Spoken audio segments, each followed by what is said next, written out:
Digital కు స్వాగతం. అనకాపల్లి జిల్లా గొలుగొండ మండలం ఏఎల్పురం మేజర్ పంచాయతీ జిల్లా పరిషత్ ఉన్నత పాఠశాలలో 10వ తరగతి విద్యార్థుల వీడ్కోలు మరియు వార్షికోత్సవ కార్యక్రమం ప్రధానోపాధ్యాయులు జి కృష్ణప్రసాద్ అధ్యక్షతన ఘనంగా నిర్వహించారు. ఈ కార్యక్రమానికి ముఖ్య అతిథులుగా నర్సీపట్నం రూరల్ సిఐ రేవతమ్మ, గ్రామ సర్పంచ్ లోచల సుజాత హాజరయ్యారు. అలాగే పాఠశాల స్థలదాత కుటుంబ సభ్యులు, చింతల చలపతి పూర్వ విద్యార్థుల సంఘ సభ్యులు, ఆర్యవైశ్య వర్తక సంఘం సభ్యులు మరియు విద్యార్థులకు ఎన్సీసీలో శిక్షణ ఇచ్చినటువంటి ఏఎస్ఐ ఆళ్ల నూకరాజు మరియు గ్రామ పెద్దలు పాల్గొన్నారు. ఈ కార్యక్రమంలో ముందుగా రూరల్ సిఐ రేవతమ్మ, గ్రామ సర్పంచ్ శ్రీమతి లోచల సుజాత విద్యార్థులను ఉద్దేశించి ప్రసంగించారు. అలాగే హాజరైన పెద్దలకు పాఠశాల తరపున ప్రధానోపాధ్యాయులు మరియు సిబ్బంది ఘనంగా దుస్సాలువలతో సత్కరించి పాఠశాల తరపున జ్ఞాపికను అందజేశారు. అనంతరం విద్యార్థుల ఆటపాటలతో వార్షికోత్సవ సంబరాలు అంబరాన్నంటాయి.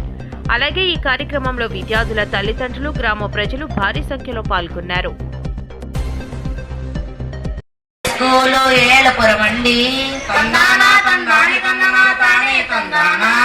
ప్రస్తుతం ఉన్న హెచ్ఎం గారు కృష్ణప్రసాద్ అండి. ఉత్సాహంతో ఆలోచనతో పలు రకాలుగాను పాఠశాలను అభివృద్ధి పదాన నడపాలని చెప్పి గ్రామ పెద్దలు పూర్వ విద్యార్థులను సమావేశం చేసి పెద్దలు పిన్నలు అందరితోనూ మంచిగాను ఉంటూ ఎన్నడూ లేని కీర్తి ప్రతిష్టలు తెచ్చిపెట్టినారు. బడి వృద్ధి తన వృద్ధిని ఎంచుతాను నడిచి జరిగిన చింతరిమని ఒక కమిటీ నెలకొని ఉందండి. లగుడు వెంకట రాజు నాయుడు చైర్మన్ గారండి. మరికొందరేమో చిత్తశుద్ధితో బోధన చేయుచుండే సన్మార్గంలో విద్యార్థులందరి చదువు సాగవలను. పిల్లలు అందరూ హెచ్ఎం గారికి రుణపడి ఉండాలి.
Hãy subscribe cho kênh Ghiền Mì Gõ để không bỏ lỡ những video hấp dẫn.